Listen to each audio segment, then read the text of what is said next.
Good morning students. 12th class आपका ये 20 chapter start कर दिया गया था, जिसका नाम था उपभोग फलन, निवेश बचत फलन और निवेश फलन।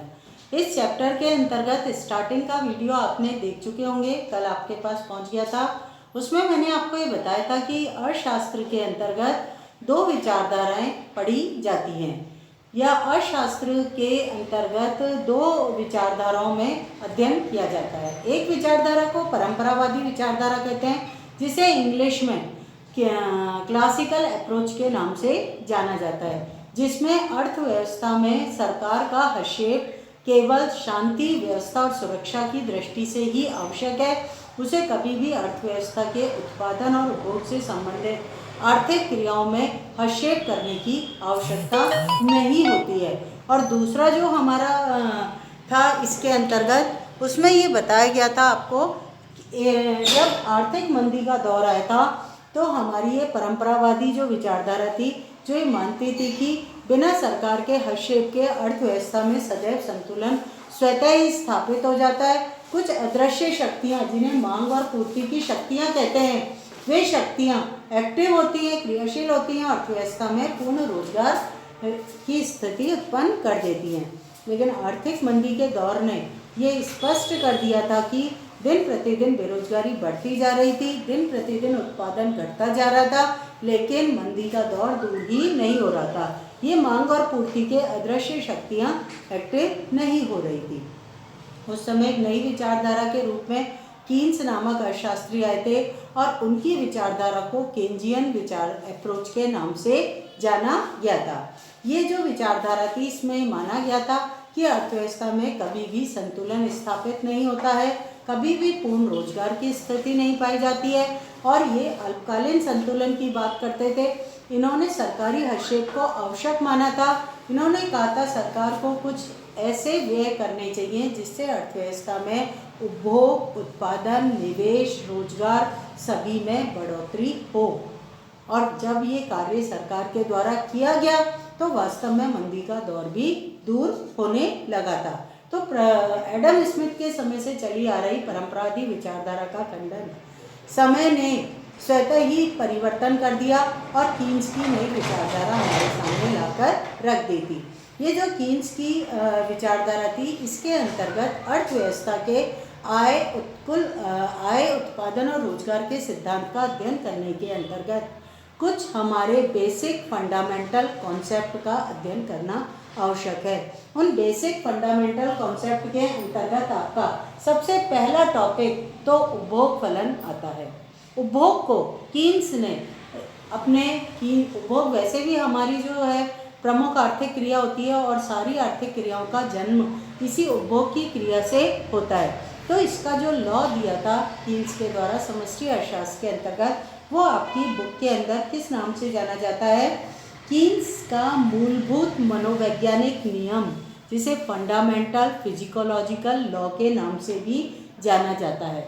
ये जो उपभोग फलन होता है बच्चों, सबसे पहले मैं इसकी परिभाषा बताऊंगी और सूत्र बताऊंगी। आज का टॉपिक यही है समझाने के लिए आपके उपभोग फलन। तो उपभोग फलन की परिभाषा और उसके सूत्र से परिचित होंगे। इसके साथ ही उपभोग फलन के बीजगणितीय समीकरण से परिचित होंगे।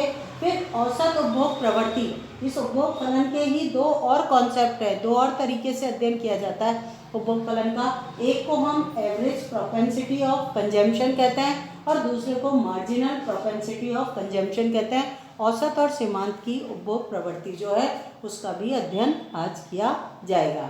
सबसे पहले उपभोग फलन। उपभोग फलन कल भी मैंने आपको बताया था, फलन इक्वल टू के बाईं तरफ और दाईं तरफ दोनों तरफ चर लिखे हुए होते हैं। एक स्वतंत्र चर होता है, एक परतंत्र चर है। अब फलन के आगे उपभोग लिख दिया है तो कंजम्पशन हो गया। तो उपभोग किस पर निर्भर होता है? आय पर निर्भर होता है, या व्यक्तिगत प्रयोज्य आय पर निर्भर होता है। अब आपके दिमाग में एक क्वेश्चन आएगा, ये प्रयोज्य आय क्या होती है मैडम? प्रयोज्य आय वह आय होती है जो कर चुकाने के बाद उपभोग और बचत करने के लिए व्यक्ति के पास बचती है। प्रत्येक अर्थव्यवस्था में प्रत्येक व्यक्ति को आयकर चुकाना पड़ता है। कर के रूप में आय का कुछ भाग सरकार को देना पड़ता है। जैसे किसी ने 10,000 रुपये कमाता है और 10,000 में से 500 रुपये वो कर के रूप में दे देता है। तो जो भाग सरकार को दे दिया उस भाग को घटा दिया जाए, 9,500 जो बचे वो आपके व्यक्तिगत प्रयोज्य आय है उस व्यक्ति की, और इस प्रयोज्य आय जो 9,500 बची है इसको वो खर्च करने या बचत करने के लिए स्वतंत्र है। ऐसी आय जो कर चुकाने के बाद बचती है उसे प्रयोज्य आय कहा जाता है। और इसको कैसे डिनोट करते हैं?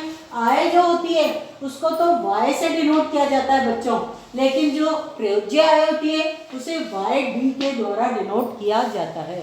यहाँ पर उपभोग फलन का सूत्र दे रखा है मैंने, C = function of YD। C का मतलब क्या है? उपभोग, F का मतलब क्या है? फलन, और Y का मतलब क्या है? आय, और Y के साथ D लगा दिया नीचे की साइड में। YD का मतलब क्या होता है? प्रयोज्य आय। YD का मतलब क्या होता है? प्रयोज्य आय। अभी आपको समझाया था, प्रयोज्य आय वह आय होती है जो मुख्य रूप से वो व्यक्ति कर चुकाने के बाद उसके पास उपभोग और बचत करने के लिए बचती है। उपभोग फलन का सूत्र जो होता है C = फंक्शन ऑफ YD होता है।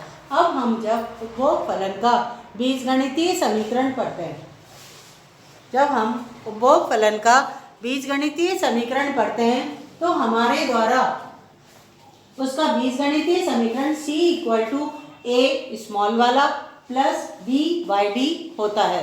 यहाँ पर A जो है ये क्या है? स्वायत्त उपभोग कहलाता है। अब बच्चों आप कहोगे स्वायत्त उपभोग क्या होता है? स्वायत्त उपभोग को इंग्लिश में ऑटोनॉमस कंजम्पशन के नाम से जाना जाता है। व्यक्ति आय नहीं भी कमाए तब भी उसके द्वारा कुछ ना कुछ भाग खर्च किया जाता है। ऐसा उपभोग जो शून्य आय के स्तर पर किया जाता है उसे स्वायत्त उपभोग कहते हैं। जैसे आप नहीं कमाते हैं तो भी आपके द्वारा सुबह से लेकर रात तक सोने से पहले खर्च किया जाता है। आप मिनिमम से मिनिमम करते हैं। मान लो आपका प्रतिदिन का खर्चा 30 रुपये, 50 रुपये, 100 रुपये पड़ता है, तो ये 100 रुपये आपके मिनिमम डेली के खर्च होंगे ही आपकी लाइफ स्टाइल में। कमाओगे जब आप कमाओगे, लेकिन वर्तमान में भी आपके द्वारा वस्तु और सेवाओं का उपभोग किया जाता है। ऐसा उपभोग जो शून्य आय के स्तर पर किया जाता है उसे क्या कहते हैं? स्वायत्त उपभोग। और शॉर्ट में उसको किसके द्वारा डिनोट किया जाता है? स्मॉल a के द्वारा डिनोट किया जाता है बीजगणितीय समीकरण से। इस बीजगणितीय समीकरण की विशेषता ये है कि इसकी सहायता से हम उपभोग फलन के चित्र का निर्माण कर सकते हैं। इस बीजगणितीय समीकरण से उपभोग फलन के ढाल और चित्र का निर्माण होता है। और चित्र का जो ढाल होता है, चित्र का जो स्टार्टिंग होती है वो तो इस ऑटोनॉमस कंजम्पशन से स्टार्ट होती है, और जो उसका ढाल होता है ये स्मॉल b से प्राप्त होता है। इसे सीमांत उपभोग प्रवृत्ति कहते हैं। और ये किस पर निर्भर करती है? YD पर निर्भर करती है। बच्चों यहाँ पर स्मॉल b का अर्थ जो होता है सीमांत उपभोग प्रवृत्ति है। सीमांत उपभोग प्रवृत्ति का कॉन्सेप्ट आप अभी मैं यहाँ पर आपको बताऊंगी, तब मैं आपको समझाऊंगी क्या होती है सीमांत उपभोग प्रवृत्ति। फॉर्मूला या बीजगणितीय समीकरण को आपको ऐसे ही उतारना है, C = A + small b YD। फिर इसके बाद इनके अर्थ लिखना है। C का मतलब उपभोग होता है, A का मतलब स्वायत्त उपभोग होता है, ऑटोनॉमस उपभोग कहते हैं, Y = 0, तब ये ऑटोनॉमस हमें कंजम्पशन प्राप्त होता है। और B का मतलब आपका सीमांत उपभोग प्रवृत्ति होता है। B का मतलब स्मॉल b का मतलब क्या होता है? Marginal propensity of consumption. और YD का मतलब आपको पता ही है प्रयोज्य आय होता है। उपभोग फलन में दो शब्दों का दो प्रकार की प्रवृत्तियां देखने में आती है। एक प्रवृत्ति को औसत उपभोग प्रवृत्ति कहते हैं जिसे APC के नाम से जानते हैं, और दूसरी प्रवृत्ति को सीमांत उपभोग प्रवृत्ति कहते हैं जिसे MPC के नाम से जानते हैं। एवरेज प्रोपेंसिटी ऑफ कंजम्पशन और marginal propensity of consumption. Average औसत होता है, इसका फॉर्मूला C/Y होता है। आय उपभोग में जितना भी उपभोग है उसमें आय का भाग दे दिया जाए तो जो प्राप्त होगी वो औसत उपभोग प्रवृत्ति होगी। परिभाषा भी यही है सूत्र के आधार पर। उपभोग में आय का भाग देने पर जो प्राप्त होता है उसे औसत उपभोग प्रवृत्ति कहते हैं। और सीमांत की अवधारणा जो होती है एक अतिरिक्त इकाई से जुड़ी हुई होती है। तो इसका फॉर्मूला क्या हो गया? MPC equal to delta C divided delta Y. उपभोग में परिवर्तन और डिवाइडेड बाय आय में परिवर्तन। उपभोग आय में परिवर्तन के परिणाम स्वरूप उपभोग में जितना भी परिवर्तन होता है दोनों का अनुपात ही सीमांत उपभोग प्रवृत्ति कहलाता है। बच्चों, सीमांत उपभोग प्रवृत्ति का जो मान प्राप्त होता है वो हमेशा 0 से अधिक होता है। 0 लेस देन एमपीसी, 0 कम होती है, एमपीसी अधिक होती है, लेकिन एमपीसी जो है 1 से कम होगी या मैक्सिमम 1 होगी। सीमांत उपभोग प्रवृत्ति हमेशा 1 से कम होती है और 0 से अधिक पाई जाती है। ये सीमांत उपभोग प्रवृत्ति का बेस है, आधार है, नींव है कि आपका आंसर एमपीसी का हमेशा पॉइंट में आएगा। ये प्रोपेंसिटी जो है ये हमेशा पॉइंट में आती है, ये आपको हमेशा ध्यान रखना होगा। 1 रुपये में से 70 पैसे खर्च करने की आदत 0.7 जो है प्राप्त हुई है। 100 रुपये में 1 रुपये में 70 पैसे, 100 रुपये में 70 रुपये, 1 लाख में 70,000, 1 करोड़ में 70 लाख रुपए खर्च करता है, तो 0.7 ही उसका डिफरेंस आएगा। 0.7 उसकी सीमांत उपभोग प्रवृत्ति कहलाएगी। बच्चों, इसका चित्र और इसका जो है वो मैं आपको तालिका बुक से पढ़ाऊंगी या बुक से समझाऊंगी। नोट्स भेज दिए जाएंगे जिससे आपको कोई भी प्रॉब्लम हो तो आप समझ सकते हैं। अच्छा, एक बात और मैं बताना चाहूँगी बच्चों, मैं चाहती हूँ 1 तारीख से अपनी ट्यूशन क्लासें खोल रही थी। यदि कोई बच्चा मेरी क्लास को अटेंड करने ट्यूशन लेना चाहता है तो वो कांटेक्ट कर सकता है डायरेक्ट मुझसे। आ जाओ बच्चों, अपने टॉपिक पर आ जाते हैं। यहाँ पर मैं आपको फिर से आपकी बुक में ले जाती हूँ। बुक के अंदर एक तालिका बनी हुई है और तालिका के साथ साथ चित्र भी बने हुए हैं जिसमें आपके उपभोग फलन का चित्र बनाया गया है। मैंने आपको बताया बीजगणितीय समीकरण के अंतर्गत जो दिया हुआ मान है, जो समीकरण है, उसके आधार पर ही चित्र और तालिका का निर्माण किया जाता है। यहाँ पर मैं आपको एक तालिका जो आपकी बुक में दे रखी है, पेज नंबर 120 पर आपके